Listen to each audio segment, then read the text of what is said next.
Hello दोस्तों, ये मेरी इंटर्नशिप यानी इन्वायरमेंट की फाइल है। उसका पहला पेज ये है, उसमें पर्यावरण का अर्थ है और ये पर्यावरण को प्रभावित करने वाले कौन कौन से कारक हैं, जैसे स्थलमंडल, जलमंडल, वायुमंडल और जैवमंडल पर्यावरण के कारक में आते हैं। और उसके बाद यहाँ पे हमारा है पर्यावरण शब्द की उत्पत्ति कैसे हुई है। तो यहाँ पे भी पर्यावरण के क्षेत्र का एक छोटा सा कारण है।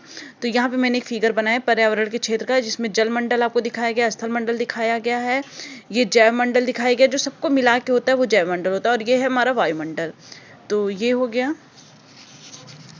और उसके बाद ये हमारा है जो हमने वायुमंडल बनाया था अपना, उसमें वायुमंडल, स्थलमंडल, जलमंडल और जैवमंडल, ये तीनों चारों को यहाँ पे हमने एक्सप्लेन किया है। ये रुकिए मैं आपको दिखा देती हूँ। ये देखिए, ये है जैवमंडल। उसके बाद है पर्यावरण की परिभाषाएं।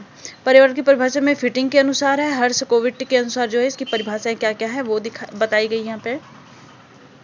ये पर्यावरण की परिभाषाएं हो गई।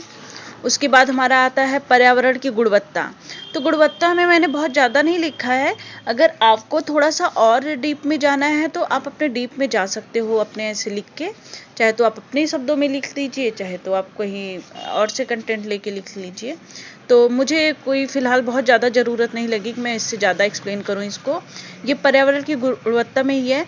ये तालाब का एक फिगर मैंने पर्यावरण के ही गुणवत्ता के तौर पे बनाया है कि क्या क्या चीज़ें होती हैं उसके अंदर।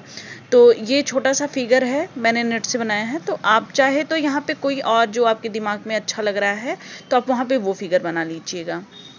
इसके बाद हमारा आता है पर्यावरण की गुणवत्ता में सुधार का चिंतनीय विषय।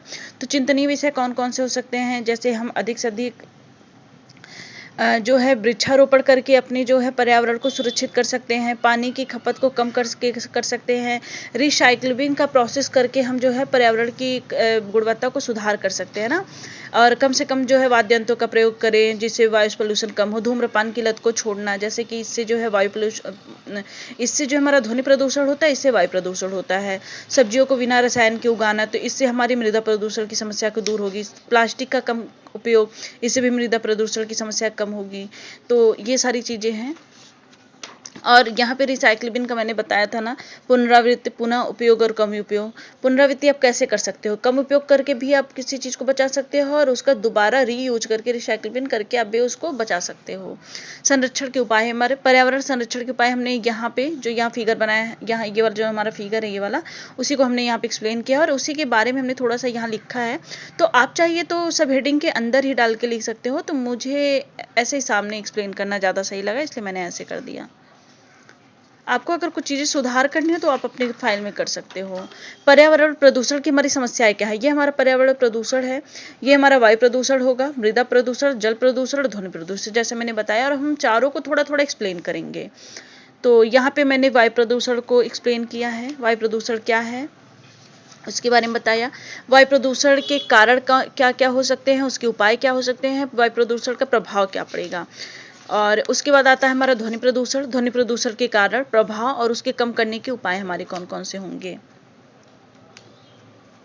और फिर आएगा हमारा जल प्रदूषण, उसके भी कारण और कम करने के उपाय, हमारे जल प्रदूषण के जो है उसको कम करने का उपाय क्या है जल प्रदूषण को।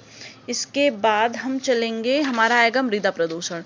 मृदा प्रदूषण में इसके भी सेम कारण है और रोकने के उपाय क्या क्या हैं। तो ये चीज़ें हमारी हो गई। फिर हम आएंगे पर्यावरण क्षरण। पर्यावरण क्षरण कैसे होता है, इधर देखिए, इधर पोल्यूशन कम है तो यहाँ इधर के पेड़ जो है हरे भरे हैं, यहाँ पे बादल भी खुश दिख रहा है, बारिश भी हो रही है, पेड़ पौधे भी अच्छे से उगे हैं, चिड़िया चहचहा रही है, हमारी जो है ज़मीन है वो भी अच्छी दिख रही है। लेकिन इधर क्या है, पोल्यूशन ज़्यादा है, फैक्ट्रियाँ लगी हुई हैं। ये किसान है एक, वो क्या कर रहा है, पेड़ काटने जा रहा है और यहाँ की भूमि देखिए कितनी बंजर हुई पड़ी हुई है। यहाँ पे सूरज जी आपको दिख रहे होंगे, वो भी बहुत रूठे हुए से दिख रहे हैं। तो पर्यावरण क्षरण का सब पे प्रभाव पड़ता है। तो ये हमने एक छोटा सा चित्र के माध्यम से उसको समझाने की कोशिश की है। पर्यावरण संकट, ये संकट हमारे दो तरह के हो सकते हैं, प्राकृतिक क्षरण और मानवीकृत क्षरण। उसमें प्राकृतिक में स्थलीय संकट और वायुमंडलीय संकट। स्थलीय संकट जैसे क्या हो सकता है, ज्वालामुखी का विस्फोट होना, भूकंप का आना, भूस्खलन, यानी जो भूस्खलन हो गया। वायुमंडलीय संकट में हमारा सामान्य और असामान्य दोनों घटनाएं हो सकती हैं। और मानवीकृत में क्या होता है कि भौतिक संकट, रासायनिक संकट, सामाजिक संकट, ये सारे संकट हम लोगों के द्वारा उत्पन्न होते हैं।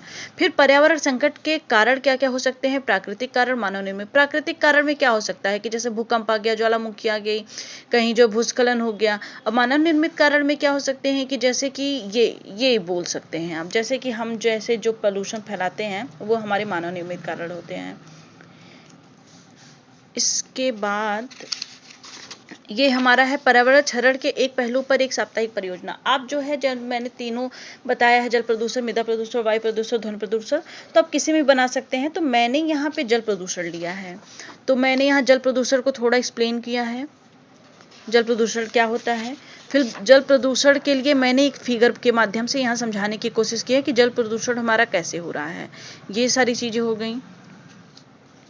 उसके बाद यहाँ पे क्या है, जल प्रदूषण के विभिन्न स्रोत क्या हो सकते हैं? घरेलू अपमार्जक, वहित मल, जैविक ऑक्सीजन की मांग, ये सारे। और इसके लिए मैंने एक छोटे से फिगर के माध्यम से आपको समझाने की कोशिश की। जल प्रदूषण के कारण क्या क्या हो सकते हैं? जैसे औद्योगिक अपशिष्ट, जैविक ऑक्सीजन मांग, वाहित मल, घरेलू अपमार्जन, जैविक अपशिष्ट, तापीय प्रदूषण और खनिज तेल द्वारा प्रदूषण, तो और कृषि अपशिष्ट। आप इन सबको चाहो तो इन 8 को एक्सप्लेन कर लो, चाहे तो जैसे मैंने यहाँ पे भी आप देख रहे होंगे मैंने 3 ही एक्सप्लेन किया है, तो आप चाहो तो इन 6 को एक्सप्लेन करके, लेकिन मैंने छोटे में ही इसको सम अप कर दिया है।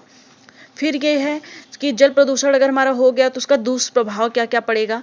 तो हमने यहाँ पे अलग अलग, जैसे यहाँ पे मैंने 1 नंबर है, ये हमारा 2 नंबर है, ये 3 नंबर है, और ये हमारा 4 नंबर है, ये हमारा 5 नंबर है। तो मैंने इसको थोड़ा सा अंडरलाइन नहीं किया है, तो 1 नंबर, 2 नंबर, 3 नंबर, 4 नंबर, ये 5 जो है, 5 हेडलाइन मैंने 5 जो है टॉपिक मैंने लिखा है इसको। और ये हमारा है जल प्रदूषण के उपाय। जल प्रदूषण के उपाय क्या क्या कर सकते हैं? जैसे हम अगर जल का संग्रह भी करते हैं तब भी हमारा जल जो है बचता है वो दूषित होने से, क्योंकि ये नाली में जाएगा तो वहाँ पनपेगा, पानी जो है हमारा जो होगा वो सड़ेगा, मच्छर मक्खी उत्पन्न होंगे, तो इससे ध्वनि प्रदूषण, वायु प्रदूषण, जल प्रदूषण सारी चीज़ें होंगी। और इसके बाद क्या किया है हमने, इसके संरक्षण हम कर सकते हैं। कैसे कर सकते हैं? अब कई विधियां बताई गई हैं, लेकिन मैंने एक छोटी सा चित्र के माध्यम से इसको समझाने की कोशिश की है। और यही मेरा ये लास्ट है, इसके बाद नहीं कोई है। तो अगर आपको अगर अच्छा लग रहा है तो आप ऐसे बना सकते हो। Thank you.